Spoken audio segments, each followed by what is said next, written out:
ये चंदू दा दिमाग बुद्धि पलटी। सतगुरु ते जहांगीर दी दोस्ती मेरे लिए नुकसानी। की स्कीम बनावा की करा।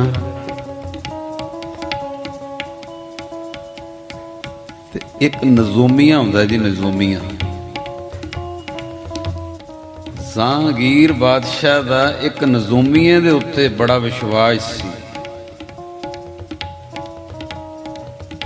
उन्हें किसे वेले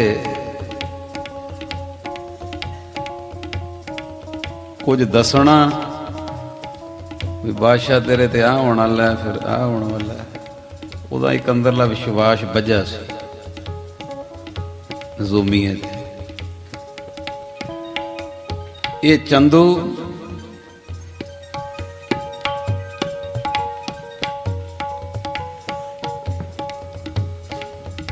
नजूमिये नूं की कहन लगा, मेरा एक काम कर, जहांगीर नूं तू भैड़ा जा मूंह बना के ये कह तुहाडे ते कोई साड़ सत्ती आण वाली है।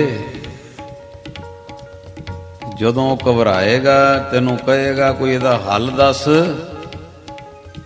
ते फिर ओदा हल ये दसी कि सोडी कुल विचों जिहदे नां ते हाहा पैंदा होवे शुरुआत विच, जे गवालीयर दी जेल विच ओ तुहाडे वास्ते माला फेरे ते साड़ सती हट सकदी। देखो इत्थों थोड़ा भी अंदाजा लायो भी नजूमिया किनू कहते तुहानू पता है। जिन्हां को इलम ने, कोई इहो जिहियां चीज़ां ने, कोई इहो जी विद्या प्राप्त की थी।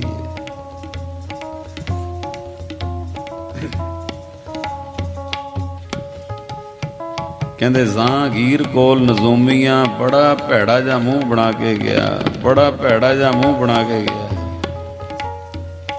जहांगीर कहते की गल अज बड़ा भैड़ा मूँह बना के आए।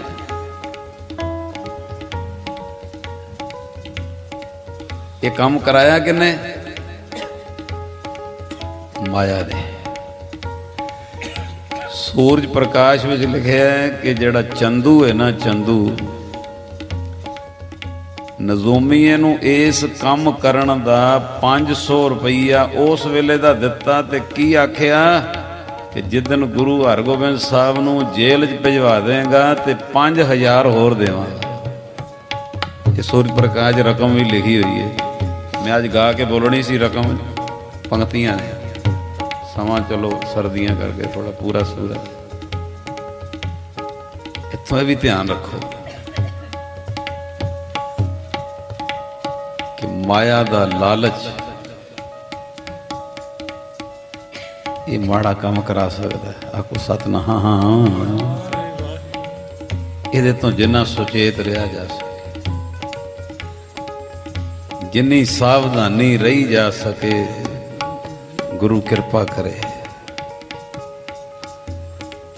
गुरु बख्शिश करे, रहमत करे। वो नजूमिया नूं डुलाया ते माया ने डुलाया। 500 रुपया मिले ते जाके कह रहा भैड़ा जा मूँह बना के। बादशाह जहांगीर कहता भी की गल भैड़ा जा मूँह बनाया ही? कहता जी बहुत मेरा मन रो रहा है कि मैं तुहाडा बहुत सत्कार करदा पर तुहाडे ते साड़ सती आण वाली है। ते जहांगीर कहता साड़ सती हुंदी की है? आखो सतनाम। की हुंदी है? ये तुहानू ही थोड़ा चलो पता लगे। हुण ये लोग जिहड़े नजूमीए ने, तंत्र मंत्र जंत्रां दे इलमां दे धारनी ने, दिमाग भी बड़ा हुंदा है। इन्हां दी लग विद्या। ये नजूमिया अगों उत्तर दिंदा है जी साड़ सती हुंदी है कि शनि दा जिहड़ा ग्रह है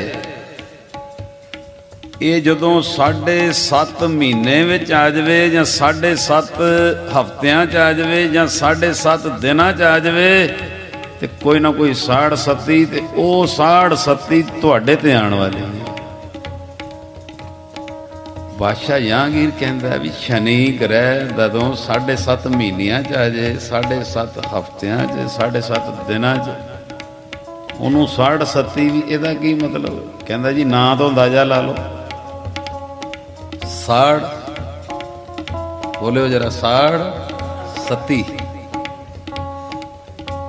7.5 ਧਿਆਨ ਦੇਣਾ। ਇਹਦਾ ਅਸਲੀ 7.5 ਤੋਂ 67 ਬਣਿਆ। ਵੀ ਸ਼ਨੀ ਦਾ ਕੋਈ ਗ੍ਰਹਿ ਹੈ ਉਹ 7.5 ਮਹੀਨਿਆਂ ਦੇ ਵਿੱਚ ਇੱਧਰ ਆਵੇ 7.5 ਦਿਨਾਂ 'ਚ 7.5 ਹਫ਼ਤਿਆਂ 'ਚ ਉਹ ਉੱਥੇ ਉਹਨੂੰ 67 7.5 ਮਹੀਨੇ ਦਾ ਉਹਦੇ ਨਾਲ ਤਲਕ ਹੈ। ਕੋਈ ਇਹਨਾਂ ਦੀ ਆਪਣੀ ਪੜ੍ਹਾਈ ਵਿਦਿਆ। ਕਹਿੰਦਾ ਜੀ ਉਹ ਤੁਹਾਡੇ ਤੇ ਆਉਣ ਵਾਲੀ ਹੈ। ਤੇ ਕਹਿੰਦੇ ਇੰਨਾ ਘਬਰਾਇਆ ਜਹਾਂਗੀਰ, ਉਹਦੇ ਤੇ ਵਿਸ਼ਵਾਸ, ਜਿਹਦੇ ਤੇ ਵਿਸ਼ਵਾਸ ਹੈ ਉਹ ਵੇਖਿਆ ਪਿਆ, ਵੇਖ ਗਿਆ ਕਿਹੜੀ ਨੀਵੀਂ ਖੇਡ ਹੈ।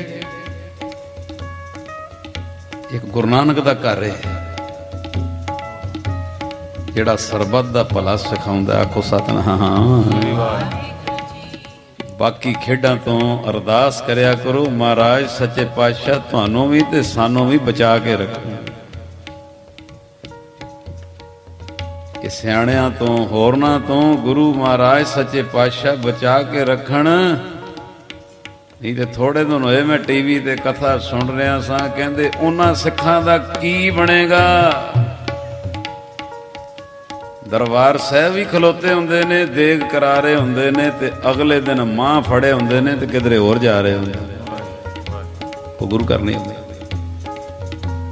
ਅਗਲੇ ਦਿਨ ਤੇਲ ਫੜਿਆ ਹੁੰਦਾ ਤੇ ਕਿਤੇ ਹੋਰ ਤੁਸੀਂ ਇਸ਼ਾਰਾ ਸਮਝ ਲੈਣਾ।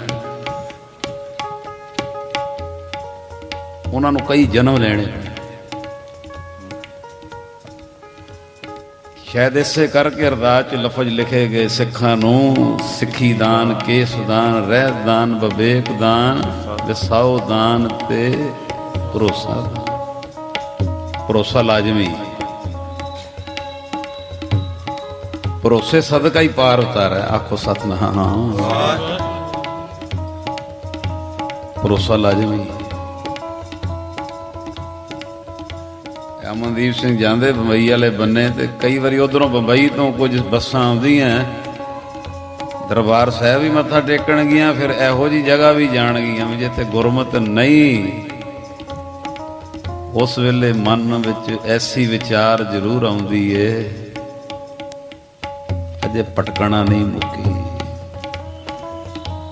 ਅਜੇ ਉਹ ਗਿਆਨ ਨਹੀਂ ਮਿਲਿਆ, ਅਜੇ ਉਹ ਅੱਖ ਨਹੀਂ ਖੁੱਲੀ ਕਿ ਗੁਰੂ ਰਾਮਦਾਸ ਤੇਰਾ ਤੀਰਥ ਇਹੋ ਜਿਹਾ ਤੀਰਥ ਏ, ਤੇਰੇ ਤੀਰਥ ਦੇ ਦਰਸ਼ਨ ਕਰ ਲੈ, ਠਾਠ ਤੀਰਥ ਤੇਰੇ ਚਰਨਾਂ 'ਚ ਰੋਜ਼ ਹਾਜ਼ਰੀ ਭਰਦੇ। ਹੋਰ ਜਾਣ ਦੀ ਲੋੜ ਹੀ ਕਿਤੇ।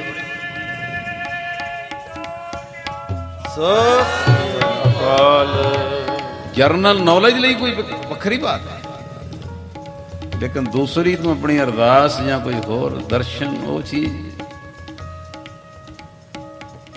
ਇਹ ਤੇ ਬਚਪਨਾ ਮੰਦੇ ਭਾਗ। ਮੈਂ ਇੱਕ ਦਿਨ ਬੈਠਾ ਇਕੱਲਾ ਸੋਚ ਰਿਹਾ ਸਾਂ, ਮੈਂ ਕਿਹਾ ਦੁਨੀਆ ਤੇ ਵਰਲਡ ਤੇ ਕੋਈ ਐਸਾ ਅਸਥਾਨ ਨਹੀਂ ਹੈ ਕਿ ਜਿਸ ਅਸਥਾਨ ਦੇ ਬਣਨ ਵੇਲੇ ਦਰਗਾਹ ਚੋਂ ਨਿਰੰਕਾਰ ਨੇ ਆਪ ਆ ਕੇ ਟੋਕਰੀ ਚੁੱਕੀ ਹੋਵੇ। ਦੱਸੋ ਕੋਈ ਹੈ?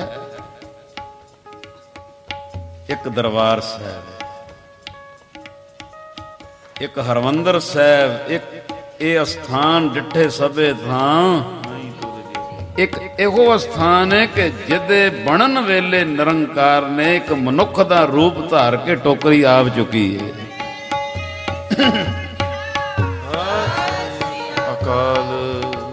ਉਹ ਜਦੋਂ ਉਹਨੇ ਰੂਪ ਧਾਰਿਆ ਸੀ ਮਨੁੱਖ ਦਾ, ਕਿਤੇ ਇਹ ਨਾ ਸਮਝ ਲੈਣਾ ਵੀ ਕੋਲੋਂ ਕਹਿ ਰਹੇ ਆ। ਉਹ ਜਦੋਂ ਟੋਕਰੀ ਚੁੱਕਦੇ ਸੀ 2 ਫੁੱਟ ਉੱਤੇ ਨਜ਼ਰ ਆਉਂਦੀ ਸੀ, ਤੁਰਦੇ ਸੀ ਪੈਰ 2 ਫੁੱਟ ਉੱਤੇ। ਤੇ ਸਿੱਖਾਂ ਗੁਰੂ ਅਰਜਨ ਦੇਵ ਜੀ ਨੂੰ ਆਖੇ ਮਾਰੇ ਪਤਾ ਨਹੀਂ ਕੌਣ ਆ ਗਿਆ। ਉਹਦੇ ਨਾਲ ਫੌਜਾਂ ਵੀ ਬੜੀਆਂ ਅਜੀਬ ਨੇ। ਮਹਾਰਾਜ ਨੰਗੇ ਪੈਰੀ ਦੌੜੇ ਆਏ ਤੇ ਜਦੋਂ ਆ ਕੇ ਵੇਖਿਆ ਕਿ ਆਪ ਪਰਮੇਸ਼ਰ ਸੱਚਖੰਡ ਵਿੱਚੋਂ ਮਨੁੱਖ ਦਾ ਰੂਪ ਧਾਰ ਕੇ ਆਪ ਸੇਵਾ ਕਰ ਰਿਹਾ, ਤੇ ਮਹਾਰਾਜ ਨੇ ਸ਼ਬਦ ਉਚਾਰਿਆ ਸੰਤਾਂ ਕੇ ਕਾਰਜ ਇਹ ਉਦੋਂ ਸੁਚਾਰਿਆ, ਹਰ ਕੰਮ ਕਰਾਵਣ ਆਇਆ ਰਾਮ। ਇਹ ਜਿਹੜਾ ਅਸੀਂ ਹਰਮੰਦਰ ਸਾਹਿਬ ਦੇ ਅੰਦਰੋਂ ਅੰਮ੍ਰਿਤ ਦਾ ਚੂਲਾ ਲੈਨੇ ਆ, ਇਹਨੂੰ ਕਿਉਂ ਕਹਿੰਦੇ ਨੇ ਹਰ ਕੀ ਪੌੜੀ? ਇਹਨੂੰ ਹਰੀ ਦੀ ਪੌੜੀ ਕਿਉਂ ਕਹਿੰਦੇ ਨੇ? ਕਿਉਂ? ਇੱਥੇ ਮੇਲ ਹੋਇਆ ਗੁਰੂ ਅਰਜਨ ਦੇਵ ਜੀ ਦਾ ਤੇ ਹਰੀ ਦਾ। ਇੱਥੇ ਹਰੀ ਨੇ ਆਪ ਟੋਕਰੀਆਂ ਚੁੱਕੀਆਂ, ਇਹਨੂੰ ਤਾਂ ਕਹਿੰਦੇ ਨੇ ਹਰ ਕੀ ਪੌੜੀ। ਇਹ ਹਰੀ ਦੀ ਪੌੜੀ। ਇਹ ਸ਼ਬਦ ਵੀ ਉਦੋਂ ਚਾਰਿਆ। ਗੁਰੂ ਅਰਜਨ ਦੇਵ ਜੀ ਕਹਿੰਦੇ ਮਹਾਰਾਜ ਤੁਸੀਂ ਆਪ, ਇਹ ਉਸ ਵੇਲੇ ਦੇ ਫਿਰ ਆਪਸ ਵਿੱਚ ਬਚਨ ਬਿਲਾਸ ਨੇ, ਇਹ ਸਥਾਨ ਇੰਨਾ ਵੱਡਾ, ਇਹ ਸਥਾਨ ਇੰਨਾ ਮਹਾਨ ਹੈ, ਇਹ ਸਥਾਨ ਇੰਨਾ ਉੱਤਮ ਹੈ ਕਿ ਦਰਗਾਹ ਵਿੱਚ ਮੇਰੇ ਕੋਲੋਂ ਵੀ ਨਹੀਂ ਰਿਹਾ ਗਿਆ। ਮੇਰਾ ਵੀ ਚਿੱਤ ਕੀਤਾ ਕਿ ਮੈਂ ਵੀ ਕੁਝ ਟੋਕਰੀਆਂ ਚੁੱਕ ਕੇ ਆਪਣੀ ਇਸ ਸਥਾਨ ਦੀ ਸੇਵਾ ਵਿੱਚ ਹਾਜ਼ਰੀ ਲਵਾ ਲਾਂ। ਗੱਜ ਕੇ ਆਖੋ ਸਤਿਨਾਮ ਸ੍ਰੀ ਵਾਹਿਗੁਰੂ। ਤੁਸੀਂ ਕੌਣ? ਨਾ ਕਿਸੇ ਦੀ ਨਿੰਦਿਆ ਕਰਨੀ, ਨਾ ਕਿਸੇ ਨੂੰ ਅਸੀਂ ਮਾੜਾ ਕਹਿਣਾ। ਚੰਗੇ ਸਭ ਨੇ, ਪਰ ਯਕੀਨ ਕਰਿਓ ਸਭ ਤੀਰਥ ਰੋ ਪਏ ਸੀ, ਰੋ ਪਏ ਸੀ। ਅੱਜ ਵੀ ਚੱਲ ਜਾਓ,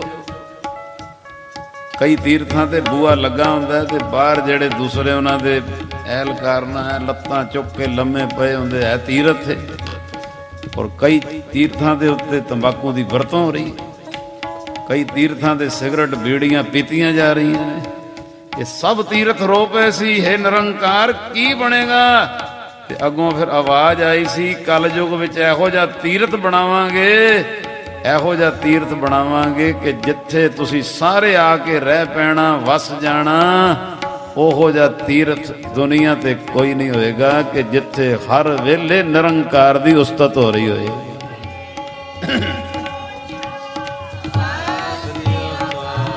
ਕਿਉਂਕਿ ਹਰਮੰਦਰ ਸਾਹਿਬ ਦਾ ਵੀ ਸੰਬੰਧ ਦੀਵਾਲੀ ਨਾਲ ਆ ਜਾਂਦਾ ਹੈ।